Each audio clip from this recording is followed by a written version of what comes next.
د بېنظیري د روپو نوې قسط د کل نه شروع کیږي. د دې په باره کې ځینې کسان تپوس کوي، ځینې کسانو شپږ اووه میاشتې مخکې روپۍ راغستې دي، تر اوسه پورې هغو ته دویم قسط چې دی دا میلاو نه شو، او د حکومت د طرفه وایي چې هر درې میاشتې پس تاسو ته به قسط چې دی دا به میلاویږي. نو دا نوی قسط چې دی دا به تاسو ته د کم تاریخ نه میلاویږي. په دې ویډیو کې له مکمل معلومات در کوم. نور اهم معلومات دي چې هغه سره هم شیر کوم چې په هغې باندې هم تاسو ځان پوه کړئ چې تاسو ته په راتلونکي وخت کې دا قسط چې دی دا میلاو شي. نو دا ویډیو معلوماتي او د غریبانو دپاره تاسو ویډیو راوړئ، دا مخکې شیر کړئ چې نورو کسانو ته ورورسي. زیاتر کسان دا تپوس کوي چې نوی قسط به د کل نه میلاویږي، او د دې نه مخکې موږ تاسو ته ویلي دي چې تاسو به ګوته لګوئ. نو په هغې کې ځینې کسان وایي چې د سیم د راغستو په وخت کې خو موږ ګوته لګولې ده، او ته چې دی دا دروغ وایي. یوه پیره ګوته لګول چې دی دغه دي، نو دغه یوه پیره ګوته خو تاسو د سیم دپاره لګولې ده. اوس به تاسو د اکاونټ دپاره لګوئ چې د هغې دپاره بایومیټریک دی، لکه د بینک اکاونټ چې هغه بایومیټریک نه وي، نو دغه شان د دې لپاره به تاسو دغه ګوته لګوئ. چې دغه ګوته لګوئ نو تاسو ته به قسط میلاویږي. نو حکومت په اوس دغه د ګوتې لګولو دا خبره را ایستلې ده، د دې د وجې نه قسط چې دی دا لیټ شو. ځکه تاسو ګوته ولګوئ نو د هغې نه وروسته به ستاسو اکاونټ ته چې دی روپۍ به راځي، خو چې چا په اولو کې ولګوله نو د هغوی اکاونټ ته چې دی دغه روپۍ چې دي دا به راځي. نور د هغو له طرفه چې دی هر درې میاشتې پس هغه وایي چې موږ دا روپۍ شروع کوو، خو دې ځل له قسط چې دی هغې ډېر زیات لیټ کړو.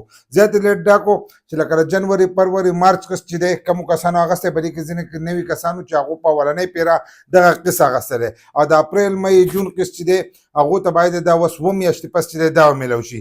دغه شانتې کوم چې زاړه کسان دي نو هغو هم په دغه میاشتو کې اخیستی دی او تر اوسه پورې میلاو نه شو. نو دغه درې میاشتې پکې تېرې شوې، او وايي د جون میاشت چې اخرنۍ میاشت ده د دې سره نو هغه په کوم په تېرېدو باندې ده، خو دې ته وایي روپۍ چې دي تر اوسه پورې میلاو نه شوې. نو دا قسط چې دی دا به تاسو ته د کم تاریخ نه میلاویږي. ځینې کسان وایي تا وایي چې د 15 جون نه، نو 15 جون چې ما تاسو ته یاد کړو نو 15 جون چې دی هغه ما تاسو ته د سیمانو یاد کړو چې د سیمانو اخرنی تاریخ دی، او د هغې نه وروسته کېدی چې شروع شي.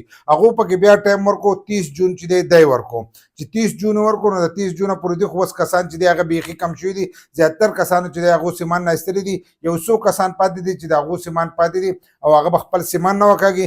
خو دې زړو کسانو ته چې دی دې ته به اوس قسط میلاویږي، لکه کومو که نه یې راغستی نو دې زړو ته به میلاویږي. نور ټایمونه په دې کې ودې نشته، ځکه چې هلته کې د قسط ورځې چې دی دا لاړې، لکه کمې روپۍ چې دي د هغې ورځې ستاسو نه دي چې دی تېرېږي. نو نوی قسط چې دی هغه به تاسو ته میلاویږي راتلونکې کومه میاشت چې ده، چې نوره څه ټکنیکل څه مساله رانغله، لکه څنګه چې اوس په دې ګوتو کې مساله ده، د دې د وجې نه ګوتې لګول چې دي دا نه دي شروع کړه. ګوتې لګوي په هغې کې اکثر مسله راځي، کېدی دغه مسله چې دی دا ته وځي بیا تاسو ګوتې ولګوئ نو ستاسو اکاونټ چې دی دا بایومیټریک شي. نو دې ځل قسط چې دی دا به تاسو ته میلاویږي په جولای د اولنۍ هفته چې ده، په دې هفته کې به تاسو ته قسط میلاویږي. خو چې د هغې دپاره ستاسو اکاونټ او هر سره چې دی دا برابر وي. چې دغه نه برابر نو تاسو ته قسط چې دی دا نشي میلاویدلی، ځکه که ته اهل ومي خو چې ستا سره سیم نه وي، ستا اکاونټ نه وي، نو ستاسو دغه هر سره چې دی دا تاسو ته نشي میلاویدلی. نو هر سره به کوئ خپل اکاونټ په بایومیټریک کوئ، او کومو کسانو چې سیمان نه دي راغستې هغه به سیم چې دی دا به هم راخلي.